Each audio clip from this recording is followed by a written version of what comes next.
హైదరాబాద్ నుంచి బయలుదేరి బెంగళూరు వచ్చేసి బెంగళూరు నుంచి 4 hours జర్నీ హరిలూరుకి అండ్ హోలీబడి చూడడం కోసం రావచ్చు.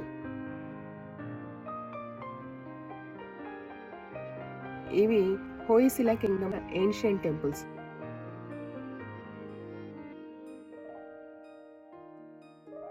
బేలూరులోని శిల్పాలు ఇవి.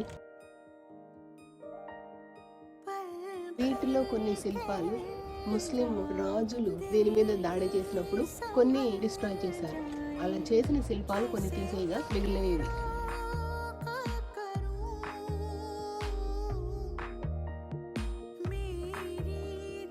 ఒక చోట తేలు కనిపిస్తుంది. సుందరి బట్టలు తిరిగితే దాంట్లోంచి తేలు వచ్చిందనేది ఆ స్టోరీ. అలాగే ఇక్కడ రామాయణ భారతానికి సంబంధించిన స్టోరీస్ ఉన్నాయి ఇక్కడ కూడా.